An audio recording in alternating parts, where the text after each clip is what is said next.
Yes. Yeah, thank you. I'm going to paraphrase a little bit some of your points. I'm going to add to them, as I said. And let's talk a little bit about 10 reasons. Might end up here with 12, 13, 14 by the time we're through with our first segment here. But your little video was 10 signs we are living in perilous times. Number 1, an out-of-control national debt in America. And then we add to that, Tom, the kind of the furthering of things like, this Green New Deal or Medicare for all. And we're talking about an additional trillions and trillions of dollars, and nobody seems to care that we don't have that kind of money, but everybody's in strong delusion, I think. A strong delusion would be a great way of putting it, which would be another one of the signs, too. Yeah. So you have $22 trillion in debt already. And then I read an article the other day that said the Green New Deal realistically would cost $150 trillion. So we can't even deal with $1 trillion, let alone $22 trillion. Add to that another $150 trillion, and it's just a nightmare situation. It is. Again, delusion is probably the only word that really describes it all. You went on to say another reason that we're probably living in perilous times is, I found it interesting. You said growing mental instability. And I mean, we have a push for every aberration, including, marrying ourselves, marrying our pets, marrying a tree, a computer. I mean, we've been given clearly over to that reprobate mind. You even talked about we now have meds that are going to erase loneliness, but growing mental instability. Talk to me about that for a moment. Well, we're watching it everywhere that's happening, but also if you look at even the passage that you're quoting, 2 Timothy chapter 3, when you read what those things are, they're definitely spiritual problems, but they also are affecting the mind. Then in 1 Timothy, I think it's chapter 4, verse 1, the Bible says, now the Spirit expressly says that in the latter times some will depart from the faith, giving heed to deceiving spirits and doctrine of demons. And then going on from there, and you look at it, you start realizing what we've really got. We have mental issues in this country. We have spiritual problems that I believe are even being diagnosed as mental illness. Not that there isn't mental illness, but you look at what's really taking place, and we have a people, and we have laws that just have removed God from everywhere, and it is affecting the mental stability of so many people. Well, 10 signs we are living in perilous times, and number 3, end-time pestilence, and you actually did an entire little YouTube video on end-time pestilence. Why don't you summarize that in a minute or two? It was excellent. When you look at end times pestilence, we can go back to the Olivet Discourse, and one of the signs of the last days will be the rise in pestilence. And we know also because of the words of Jesus and the words of Paul that these things will increase like birth pains upon a pregnant woman. So they're going to increase in frequency and intensity. And we are watching these things develop, things that we thought were gone. We're watching what's taking place with Ebola in Africa. Listen, that is not going away. That's right, it isn't. We keep hearing of people that are escaping. There are hold centers in these places in Africa that are affected by Ebola. We have the flu symptoms. There's mumps break out. There's measles breaking out. And then you start looking at the more serious diseases and pestilence that are out there. Doctors are all saying, I hear it all the time, Center for Disease Control, the WHO, World Health Organization, we are entering into an apocalyptic scenario. In fact, it was Sally Davies, so I believe her name from the UK, World Health there, and she was talking about the problem becoming so severe that it was just a matter of years, less than 10 years, when this world would experience pestilence in an apocalyptic scenario. So we hear those words, and we think of the Bible. Jesus said these things will be like pregnancy pains upon a woman who's about ready to give birth. They are growing. These things are growing. They're not getting smaller. Scientists know this is a problem. By the way, you're listening to Understanding the Times Radio. Jan Markell here, talking to Pastor Tom Hughes. You can learn more at hopeforourtimes.com. He pastors 412 Church in San Jacinto, California. I actually ministered with Tom exactly 1 year ago here in Twin Cities area and saw him again in a conference a few months ago in Oklahoma City. Tom, the increasing volatility in world government / the rush to globalism. I want to stay on that for just an extra minute here because I find the rush to globalism a little bit troubling. Certainly predicted prophecies that the Bible talks so often, and you have focused, and so have I, on Revelation 13, Revelation 17, the coming one world system. But this increasing volatility in world governments, tell me just for a minute here what you mean by that. We're watching it. We're watching the instability over in Europe, obviously, and here in America. And I am absolutely convinced what we are experiencing is the nationalists versus the globalists. nationalists have had such a bad name over the decades, going back to the days of Hitler, but what's being labeled as nationalist now is different than it was in the days of Hitler. So you're automatically labeled by the globalists, by the mainstream media in America and in Western Europe as being an evil person if you're a nationalist. They try to equate you with Hitler. Well, this is just the opposite of what's happening. What's happening is there's a lot of people like you, myself, others who read the Bible who can tell, wait, everything is going towards this global agenda. This whole thing is evil. And Jan, you and I are watching all these things rising in America right now with socialism. Yeah. And this socialism is absolutely radical. And I'm convinced it is part of the globalist agenda to bring down America. I don't know how much time we're going to have, but just with some of the facts, and you look at the Green New Deal, I believe that even plays into it. One of the things I was going to add, you have 10 points that indicate that we're in perilous times, is this new love of socialism, because I think that's terribly dangerous. You and I know socialism doesn't work anywhere, never has, never will. Margaret Thatcher says you are going to run out of other people's money eventually. But just staying on this global issue for a moment, this longing for one world ruler or rulership, and this push to get rid of borders. I've got a theory, Tom, that what's going on, this turmoil in Washington, you can speak into this, please. This turmoil in Washington, everybody's at each other's throats, but the left, and it doesn't have to be exclusively the left, because those on the right are in love with globalism. This push to get rid of borders, it's because there are globalists in the Democrat Party and the Republican Party, and Trump's refusal to be much of a fan of globalism has a lot of people in Washington really upset. And I have come to the conclusion that the turmoil in Washington, the root of it could be the love of globalism on the part of both parties. I agree 100%. Greater than just some small swamp. It's really a really bad situation. There's very few people, it seems, in Washington that really support him.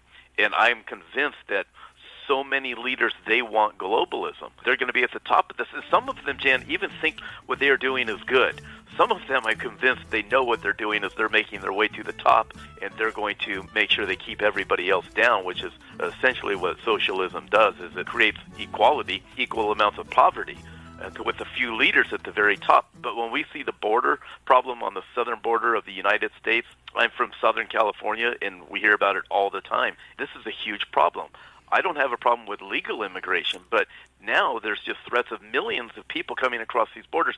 If you let in this many illegal place here, and it will, you let enough people like that in, you will end up with socialism in this country. And I also look at the Bible and the whole global agenda and what the kingdom of the Antichrist is going to lead, and it appears to me it's going to be very much along the socialist agenda. Well, here's the fellow who threw the biggest monkey wrench into the plans of the globalists. No country has ever prospered that failed to put its own interests first. Both our friends and our enemies put their countries above ours. And we, while being fair to them, must start doing the same. We will no longer surrender this country or its people to the false song of globalism. Americanism, not globalism, will be our credo. For this to happen, for this one world to happen, something's going to have to spark it. It could be weather-related, could be terror-related, could be a financial crisis, could be environmental-related, could be World War III. But, I think you and I know what's going to spark it. It's going to be the rapture that sparks this global empire, this global kingdom of one nation on earth. I would say that I don't think this global system that so many people are trying to drive to is going to happen unless the rapture takes place. There will be the attempts. I think Trump, as you mentioned, he's in the way of this whole thing. I have no doubt that God's put him in there for whatever purpose, but he's definitely thrown a monkey wrench in it. If you look at 2 Thessalonians and you have the restrainer taken out of the way, right, the whole rapture, this the Holy Spirit working through the believers. Listen, if you can totally tell, anybody can look at this. You don't even have to be saved to look at this and go, something is restraining this whole thing. Something is holding this whole thing back. So I find it interesting that in the English Bible you have the word restrainer, because that describes what is happening right now to all the evil that you can tell is about ready to break out. It's as bad as it is. Yeah. But the globalist agenda is being restrained, and I am absolutely convinced it is through the Holy Spirit working through believers, and the restrainer is going to be taken away. The rapture is going to happen. Praise the Lord. I look forward to His glorious coming for us. Okay, we're kind of reviewing some points that came off of an online video Tom Hughes made a few weeks ago. You can learn more at his website, hopeforourtimes.com, where he posts these weekly, usually prophecy updates. And the one he put out a couple of weeks ago, which I really resonated with, are 10 signs that we're in perilous times, and I'm adding to them, so kind of ended up here with 15 or so of those signs. Tom, rushing on, just a few more. And one, it would be the stunning rise in anti-Semitism. Recently, just a couple days ago, saw a picture of a Belgian carnival float featuring puppets of grinning Jews holding on to money bags. And a rabbi in Belgium said this: participants in a street celebration in the Belgian city of Aalst paraded giant puppets of Orthodox Jews and a rat atop money bags. Chief Rabbi so-and-so condemned the float, saying that the Carnival Street celebration was shocking and it contains typical anti-Semitic caricatures from 1939, he told the Jewish telegraphic agencies. This is a day, Tom, when I'm sorry I don't have TV because the picture of this float is simply stunning in a very horrible way. And by the way, folks, you can view some of this on our YouTube channel. We post this program to the Jan Markell channel on Saturday morning, complete with pictures to complement the audio. That's something new. Check it out. But the Belgian carnival float and the stunning rise of anti-Semitism, we got Jews literally fleeing Europe for Israel. I think it's one of the signs. I think it may be the biggest sign of all when you have to look at the Jewish people and the nation of Israel. Jan, I saw the same float. Mm-hmm. And I look at that. Here's what so fascinates me regarding the sign of anti-Semitism is in the Bible, Zechariah prophesies, God through Zechariah, that the world is going to turn against Israel. The anti-Semitism of the last days, just before Christ comes, is going to morph into anti-Zionism too. Because when you read about it in the Bible, it's against Israel, it's against the Jewish people, it's against them being in the land. This is what Zechariah 12 teaches. And so we have anti-Semitism that is happening in Europe, in America, in various places. And Jews are moving back home to Israel, and it's morphed into anti-Zionism, which is what God says it's going to be in the days just before he returns. And it's never been able to be that way in years past. Pre-1948, right. Anti-Semitism in different pockets of the world. Last days, it'll morph into anti-Zionism. Incredible sign. Some more signs that we're living in perilous times that is taken right out of 2 Timothy 3 would be, Tom, I think... In this, Jesus said lawlessness will abound, and it is abounding. Everything described in 2 Timothy chapter 3 points to that lawlessness. And then I can't help again but think Paul, speaking of the latter times, said they'll give heed to deceiving spirits, doctrines of demons, speaking lies in hypocrisy. Tell me this doesn't describe Washington. Lies in hypocrisy, having their own conscience seared with a hot iron. This describes exactly where we are in Washington, the things we're seeing on the news. It is complete insanity. And in fact, I was talking with a friend this morning from the school district, a California school district. We both agreed the only way you can describe what's happening in this state and in Washington is demonic and these deceiving spirits. I don't know how else to define it. And staying in the venue of Washington, we have another, again, talking about signs that we're living out, 2 Timothy 3, perilous times. We have blatant, back to this anti-Semitism, anti-Israel representatives in our Congress. I mean, one, a radical Muslim, sadly, from Minnesota, one a Palestinian, and then we're back to this kook who advocates we get rid of our planes, cars, cows, and capitalism. But the anti-Israel sentiment of these women is shocking, and I think it's one of the perilous signs, perilous times. Oh, absolutely. When we have leaders that are saying these things about the Jewish people, we know that Islamic side comes from also. It's about removing the Jews from the Mideast, too. Right. And so we're hearing it. So you have people in Minnesota that are leaders that are saying these things. So it's not just crazy California leaders. There's leaders in this entire nation. And you know what, Jan, when you look at, you go all the way back to the nation of Israel or the time of Judah with Babylon, there were some outstanding believers in the Lord, the prophets, minor and major prophets. But it was the leaders, it was the judges that had gone so apostate and so much against God. And God brought judgment on Judah and Israel because of that. But we're watching this and going, how is it that we actually have leaders in Washington that let these things continue to be proclaimed and just with a slap on the wrist? Yeah, that's exactly right, just a slap on the wrist. When I get back, Tom Hughes, I want to pick up on this again, the signs that we're kind of living out, 2 Timothy 3, Perilous Times. But I want to spend just a moment on the next one, and that is that humanity's value system seems to be turned upside down. And I want to spend just a moment. I'm going to play a clip that's going to be troubling, folks. And it's by a young fella who's talking to, well, he's a drag queen. He's visiting these story time hours in various libraries. You're going to hear his story. And then, Tom, you and I are going to interject some hope here because we don't want to just focus on the dark. We'll do that in just a minute. I'm coming right back. Don't go away. To stay up to date on current issues, check our daily headlines posted hourly all week long. Go to olivetreeviews.org and then to News. We want to assure you that in spite of perilous times, things aren't falling apart, they are falling into place. We help you connect the dots each week here on Understanding the Times Radio. Connect with us at olivetreeviews.org by calling us Central Time at 763-559-4444. That's 763-559-4444. Or by writing to Olive Tree Ministries, Box 1452, Maple Grove, Minnesota, 55311. More with Jan and Pastor Tom Hughes in just a moment. What do you think the state of the world is going to be in right after the rapture?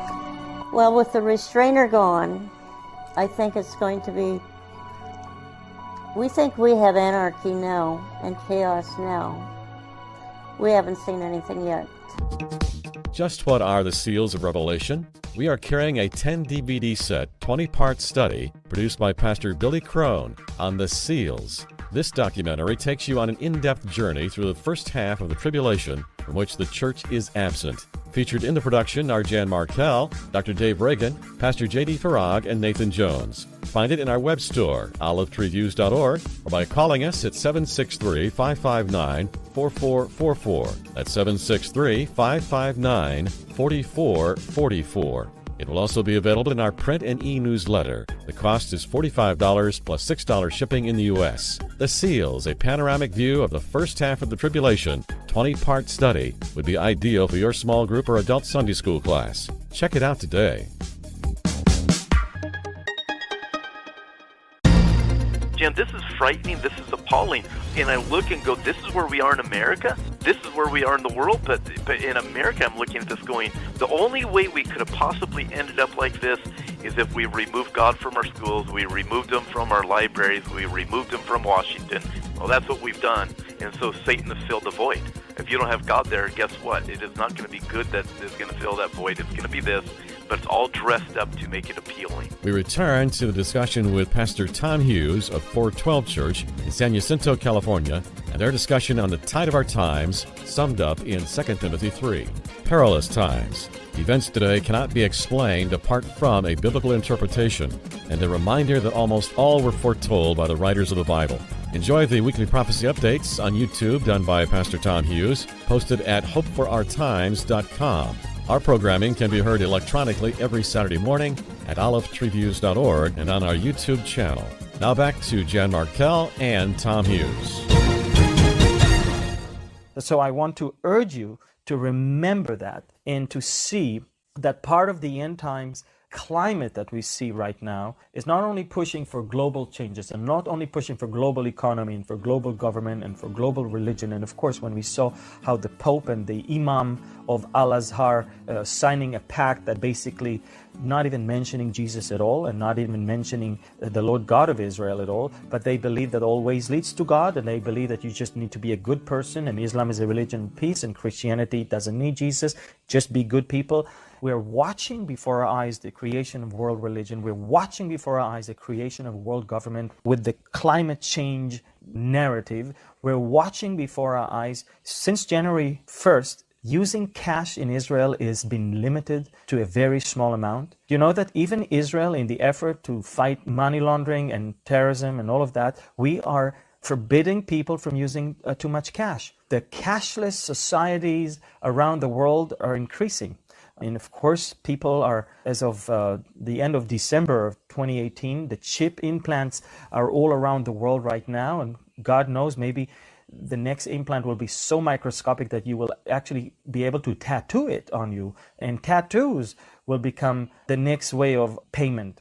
And welcome back. Familiar voice of Amir Sarafati, who will be one of my conference speakers coming up September 21st. Yeah, some interesting thoughts that Amir was sharing there, and some of the discussion today. By the way, he'll be my radio guest next weekend, playing off of a very interesting little YouTube I saw produced by Pastor Tom Hughes, 412 Church, San Jacinto, California. 10 signs we are living in perilous times. I've added to them, so we ended up with maybe 15 or so, and we're talking about them for these two segments. Tom is the pastor of 412 Church in San Jacinto, California. Learn more at hopeforourtimes.com. hopeforourtimes.com. We'll say more about his forthcoming Hope for Our Times first annual conference coming up end of June. We'll get into that in just a moment. Tom, I want to move on, and I gave a little tease last segment, and I said I wanted to deal with, it was one of your points, I think it was your number 6, and that is humanity's value systems are upside down. We're into Romans 1, the depraved mind.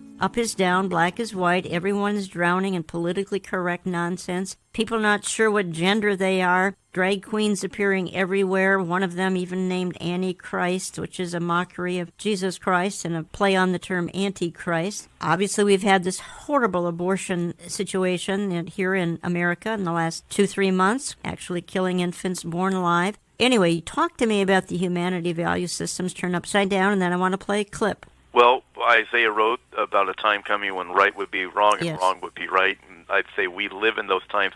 And Jen, you mentioned Romans chapter 1, and this is what I've been warning people of lately, where God talks about giving people over to a debased mind.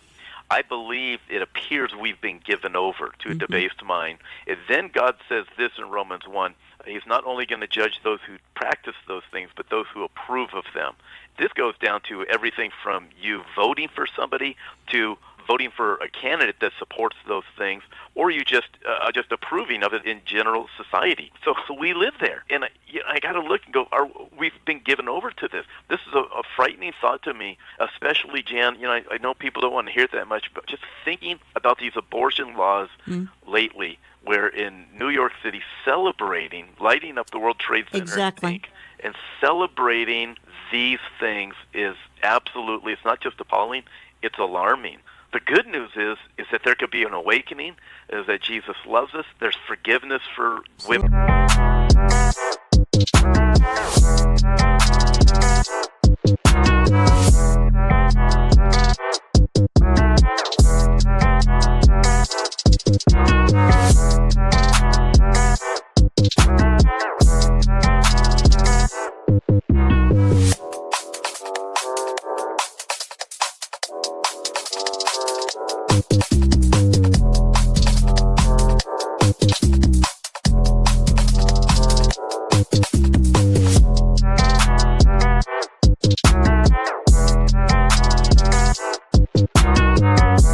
Who have had abortions. I praise God for that.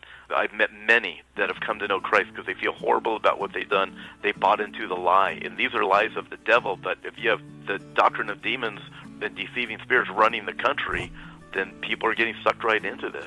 Well, I said I wanted to play a clip. It's a little bit of a troubling clip. It's of a young man, because we're still in this category here. Humanity value systems turned upside down. That's one of Tom's points that would indicate that we are living in perilous times. I mean, how much more perilous can it be, Tom Hughes, than drag queens reading stories to 2-, 3-, and 4-year-olds? But worse than that, the parents looking on in glee. Hi, my name is Dylan Pontiff. I'm actually going to be one of the drag queens reading for Drag Queen Storytime. Apparently to a lot of people in this room, I'm the big boogeyman. And as you can see, I'm probably the most unintimidating person you've ever seen in your entire life. I decided to do this event whenever it was introduced because I have nieces and nephews that I love very much. And I am a person that has been through a lot in their lives. I've been bullied most of my life for being a gay male, being not necessarily what the typical man is. I thought that this event could be something that shows people and shows children, especially at that age, that understanding that people are different than you doesn't necessarily make them unnormal or makes them not good. I think that what's truly sad is that once I was announced as the person reading, the amount of hate that I received because of this resolution that is been presented to this board. I've been called an it. I've been called disgusting. I don't think any of these people know me well enough to say any of those things. I think that the true misunderstanding of what this event is supposed to be and what me dressing up in drag for it is going to be. I am not there to push any kind of agenda. I was told at the library council meeting last night that I'm pushing the trans agenda. I'm pushing an overly sexualized agenda, and that is furthest from the truth. I am just as talented as a singer or a dancer or anyone that has a special talent. It just mine is dressing up as a woman and entertaining a crowd. Now, everywhere you can go, you can see that people can change their views for certain audiences. Just as much as someone can be an actor and be in an actor movie for a rated R movie, and they can go around and be in a G-rated movie, I can go and entertain an adult in a club, but also entertain a group of students and young children. I'm able to do that because I'm an adult and I know how to filter myself. And I just think that it is implorable of some of the opinions that I've seen and some of the looks I received here tonight. The eyes that people give you whenever they think that you are the one that's in support of this event is truly disgusting. I am not here to obviously change anyone's views about me, but I'm here to let you know that this event is something that's going to be very beautiful, and for the children and the people that support it are going to realize that this is going to be the grooming of the next generation. We are trying to groom the next generation to not see the way that they just did, and just because I said that, you heard the little poor people behind me. It's disgusting. We are trying to teach people to be tolerable, to be patient, to be loving. The fact of the matter is that I'm standing right here and there's probably 50 people behind me looking at me with daggers, wishing that I would probably die in a car wreck whenever I leave here. It's truly implorable. That is what we're trying to do with Drag Queen Storytime. We're trying to raise people to be loving and caring individuals. And I really hope that this event is going to do that for not only just the children at this event, but children in the future. Thank you. Groom the next kids' generation. Luke 17:2. It'd be better for him if a millstone were hung around his neck and he were cast into the sea than he should cause one of these little children to sin. Your thoughts, Tom? Yeah, that's the first time I've heard that clip, Jan. I caught that exact same thing, grooming the next generation. Mm-hmm. He actually verbalized what the intent was. That's right. And so we see this, and then it was cloaked in love and care and kindness. It was dressed up like that. Man, this is the devil attempting to appear as an angel of light. And then you have parents that applaud these things. That's right, you do. Wonderful. This is what I want to do with my child. Jen, this is frightening. This is appalling. And I look and go, this is where we are in America? This is where we are in the world, but in America, I'm looking at this going, the only way we could have possibly ended up like this is if we removed God from our schools, we removed him from our libraries, we removed him from Washington. Well, that's what we've done, and so Satan has filled the void. If you don't have God there, guess what? It is not going to be good that is going to fill that void. It's going to be this, but it's all dressed up to make it appealing. In some cases, God's been removed from the pulpit. That's one of my big issues. I'm so glad you included that humanity value systems turn upside down. That's one of the reasons we're in perilous times. Predicted 2 Timothy 3. Again, we've got women racing against men in sports because they're transgenders, and these women can't possibly win in some of these activities. Again, it's this upside down mentality. Evil is good, good is evil, black is white. Everyone's drowning in politically correct nonsense. And I think it's one of the primary signs of the last days and the perilous times predicted in 2 Timothy 3. So I'm glad we included that, Tom. Indeed it is. And a couple of more points here in the 10 points, which have become about 15. And you cited strange weather patterns. I'm in Minnesota. We've got strange weather patterns. You're in California. You've got them out there as well. And then you slipped in there, men's hearts failing for fear. Why don't you expound on that for a minute? Well, that was Jesus from Luke chapter 21 when he gave, again, the Olivet Discourse. There Luke quotes him. When he gave the Olivet Discourse there, he said, in the last days there will be signs in the sun, the moon, the stars, the sea, and the waves will be roaring, and men's hearts will fail them from the fear and expectation of things that are coming. I look at this with a couple of different things. You have the sea and the waves roaring, which obviously affects weather patterns, even the sun and the moon affecting weather patterns. But then the fear that's happening, I believe this whole climate change is feeding on the fears of people. And people are making decisions based upon fears. And I'm telling you, Jan, I've lived in California almost 60 years. I was born and raised here.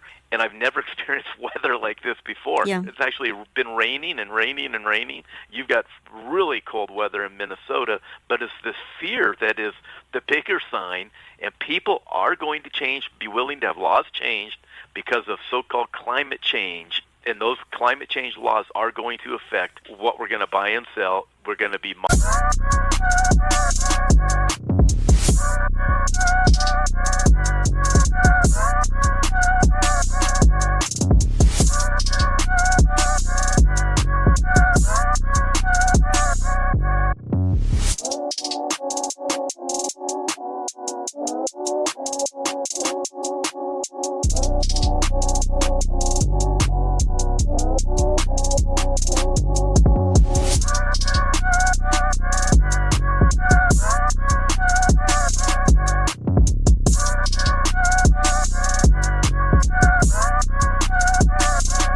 monitored. We're going to be told where we can and can't live, and on down the list. Now, of course, I think that Jesus is going to protect us from so much of this because so much of it happens in the tribulation. It's in the tribulation so much. Yeah. You're right. A lot of it's tribulation. Correct. Yeah, we have great hope. Yeah, great hope. Let's just hit a few more of the bullet points that we're talking about. Then we've got to offer some hope and then give a word about your conference as well. But we've got the arrival of Big Brother. My goodness, if that isn't one of the signs that we are in perilous times, they're turning into totalitarians, quite frankly. There's spying, the lack of privacy, the rise of artificial intelligence, and you've done some great videos on that too, Tom. So that's one of the signs that we are now in perilous times. That's a really important one. Yeah, absolutely. Not just technology, which is an enormous factor, and it needed to be here in the last days, but you look at China's social credit system, people being controlled, and now in Canada, I just recently read this, that police in Canada, Jan, are tracking people's negative behavior in a risk database.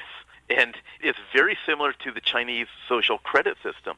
You look at these things and you're thinking, what kind of dictator would not want a Chinese social credit system in their country, or what Canada's now starting to implement? Hey, if you're a dictator, you're thinking, I want to control the people, I'm going to go this way. Well, countries are starting to implement them, and then the technology is here that's going to make it real easy. And when you see the global system, you better believe this thing is coming. You look at it and you go, wow. The technology's here, but the actual plans are already being implemented to control the masses. Well, in the rise of Mark of the Beast technology, and I played that little clip of Amir Sarfati, he was addressing some of that, and big tech is merging with all sorts of things that are scary, including, I think, merging with the government. Tech leaders are trying to be the king of the world, and they're the masters of the universe. My goodness. Fortunately, they all lean so left with their ideology that that's what's a little on the scary side, I think, Tom. Oh, yeah. In fact, if you think of it like this, Jan, right now these tech giants have super billionaires in their companies. They're spending money that governments never would have spent before on research and development.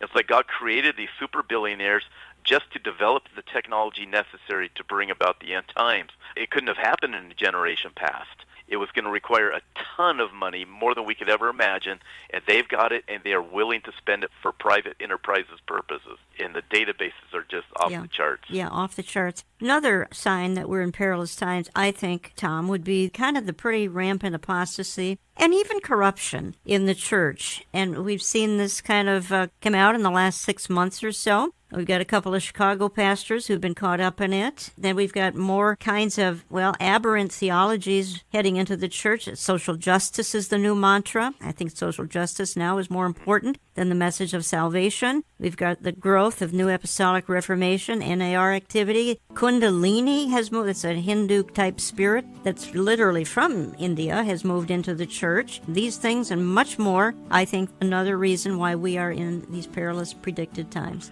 In fact, that goes back to what Paul wrote in 1 Timothy, the doctrines of demons. And True. People are believing these things. These things are coming from the pulpit. And Jan, my personal opinion is that if the pulpits were preaching the truth of the Bible and preaching Christ and his righteousness, then the rest of our country wouldn't have these woes that we have. I totally agree. We want to end our segments here with some hope, and your ministry is Hope for Our Times. You've got a Hope for Our Times conference coming up, and that is June 28th, 29th, and 30th, and that's first annual Hope for Our Times conference, Hyatt Regency Indian Wells Resort in Indian Wells, California, and the cost for admission, I believe, is $80. Got speakers including, yourself, Jack Hibbs, Dave Reagan, Ed Heinzen, Andy Woods, Nathan Jones, Barry Stagner, Mark Henry from Twin Cities here. And you've got a lot of others as well. Don Perkins, Don Stewart. Talk to me. This is your first one you've had, correct? Yeah, the first one like this. We've done several at our church. Jan, I believe you're on the list, too. So, listen, we're having it. The resort is absolutely beautiful. I wanted it to be in an environment where church people would actually feel good about inviting unsaved people. And Jan, what I'm experiencing anyways, I think you are too, less and less churchgoers really care about the second coming of Christ. Right. They don't want to hear about it.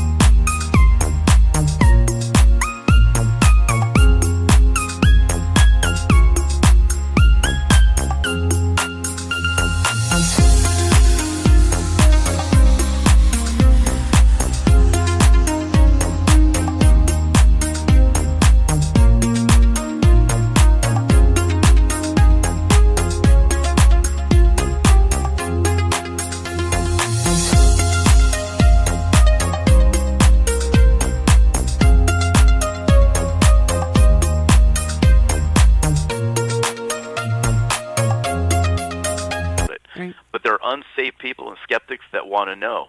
So we rented a fantastic facility, beautiful resort, hoping that church people will say, I'm going to invite my skeptic, I'm going to invite my unsaved friend, because they want to know the truth. There is hope. If you really understand these things, man, there is such great hope. So that's our desire, all of us who are speaking at it, our desire to invite unsaved skeptics. It's going to be an absolutely fantastic conference, beautiful place. Most of all, Jesus is proclaimed, and people are going to be pretty glad that show up. Well, I've had the privilege of sharing a platform with a number of these fellows, including Jack Hibbs and yourself and Barry Stagner. I think it'll be a great lineup that you've got. You've got, 15 speakers at least, and registration cost is $80, because the hotel and other things would be extra. And I think you've got one day for $40 if they don't stay overnight? One day for $40, and the full 3 days is $80 for all 3 days, but one day for $40. I like to say, Tom, and we've looked at headlines for these two segments, headlines are a herald of his coming, and that is what we need to focus on rather than some of the darkness. We've talked about darkness here for almost 40 minutes. Rather than the darkness, these are signs, these are heralding the fact that the King is coming, and I know you would agree. Absolutely. In fact, if you look at all of the signs, and throughout the Old Testament too, the Bible doesn't give us these signs for the purpose of scaring us, but that we would be prepared. He said these things will be the telltale things, so you can know, you can look up your redemption is drawing near. You can look up. Man, these things, although they are bad things in and of themselves, what they point to is the great joy and the great hope that we have in Jesus, and he's letting us know, listen, pay attention. Pay attention. What's coming. That's right. I'm coming, and it's going to be great. I just told you these things so you would know. I'm telling you in advance. That's the privilege we have as believers. The church knows these things in advance. I'm so grateful for that, Tom. Tom Hughes, thank you for all you do. Again, learn more, folks, at hopeforourtimes.com, hopeforourtimes.com. If you're in the San Jacinto area of California, visit 412 Church. Is that a Calvary Chapel, Tom Hughes? Yes, it is. All right, we're going to stay in touch. Again, thank you so much. We'll talk to you soon. If you're a Southern California listener, we hope you'll make plans to attend the Prophecy Conference, sponsored by Pastor Tom Hughes, June 28th through 30th in Indian Wells, California. Visit hopeforourtimes.com. A few weeks ago, we featured a 2-week series on music in the church. Due to overwhelming response to that programming, Jan Markell brings some closing thoughts to today's program with some comments she has received from the Music in the Church series. That's next. Why not save the date of Saturday, September 21 for Understanding the Times 2019? Tickets go on sale June 1st for $25 and include lunch. We will be selling general admission seats only and no assigned seating. Speakers this year include Dr. Robert Jeffress, Amir Sarfati, Pastor Jack Hibbs, Pastor J.D. Farag, and Jan Markell. They will help you understand the times and become watchmen on the wall. Location once again is Grace Church in Eden Prairie, Minnesota, just outside of Minneapolis. The teaching is timely and the fellowship is unparalleled as you make friends for life. Save the date and visit our website's conference page for a list of hotels and other pertinent information. That's olivetreeviews.org, olivetreeviews.org. We hope to meet thousands of you September 21, just outside of Minneapolis.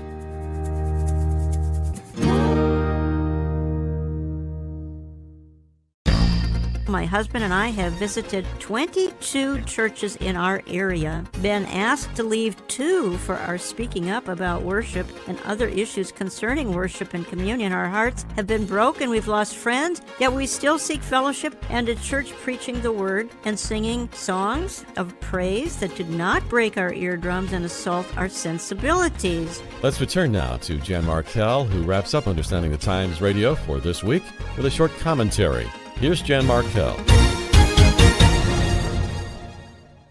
Okay, heading into the close of the program here, I just wanted to make some comments because a couple of weeks ago I did a 2-part series on the worship wars, talking about the Great Divide, and that would be music in the church. And frankly, folks, I had no idea I was going to strike such a chord when I did that programming. And I want to encourage those of you who contacted me and the office here that there is sentiment out there that music in the church has gone haywire. overwhelming response, probably more so than in the almost 19 and a half years this ministry has been on radio. No one participating in that two-part series was coming against all contemporary music. I love Messianic music, and that is all in the genre of contemporary. As some of you know, I personally have played a 12-string guitar for years and years and years, so I love that instrument. So we weren't coming against, per se, contemporary music. Rather, my guests and I, Pastor Brandon Holthouse and Eric Barger, were looking at some additional issues, including inappropriate words, false theology contained in the songs, poor lifestyle on the part of some of the musicians, etc. And yes, the volume and the beat and all play into that, but that wasn't the only thing we were looking at. So what I want to do, I'm going to read a few emails, because the response I got was, you feel so alone, like you had no idea that others had this sentiment. So this is Tim, who listens on American Family Radio. He says, thank you for the 2-week presentation of the worship wars. Once again, you're on the cutting edge of how culture is influencing and impacting the church today. Just when everyone thought this was a matter of personal preference or style, we find that the enemy has for some time been at work to undermine and steal, so that he may discredit the pure gospel and the purity of our worship. Thank you for helping the church to remain vigilant. The presentation was balanced without skirting the weighty issues at stake. My wife and I have served as worship leaders and church musicians and youth leaders for 30 years. We have had concerns over lyrics, message, and doctrine for some time now, at times being so bold as to rewrite lyrics to correct glaringly bad theology.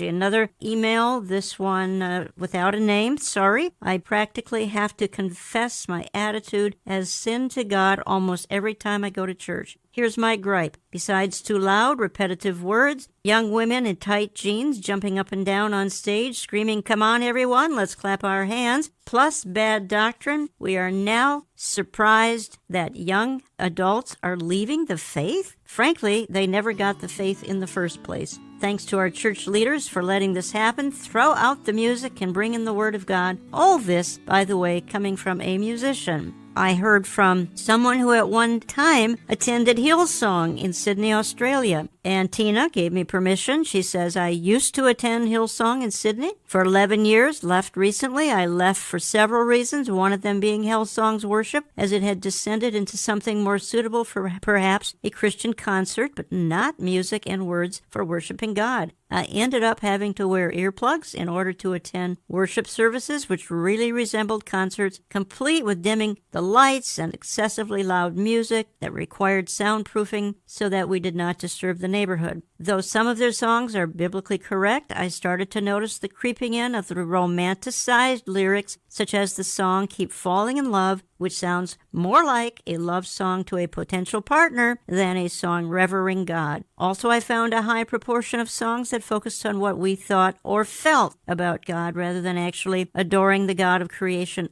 Additionally, there were infantile Bible studies, emotionally charged worship, the use of the Message Bible. All of these put together made my staying at Hillsong intolerable. Again, that's Tina from Australia, gave me permission. Another email. My husband suffered a head injury 21 years ago and cannot be present where the sounds are deafening because he gets seizures or can be affected for up to 24 hours. This person goes on to say the wife of a dear missionary and Bible college professor, author, and Wycliffe Bible translator I know has a serious heart condition and cannot go into the service as she could get a heart attack. Another lady, married to a doctor, told me she gets palpitations from the volume at which the music is played. There are others with similar or different health issues, also left out of the service, who can only enter the sanctuary once the noise is over. Is God deaf? And then she says, no name given here, but Vancouver, British Columbia, Our church was putting the people of God at risk for 45 minutes, just as your program stated.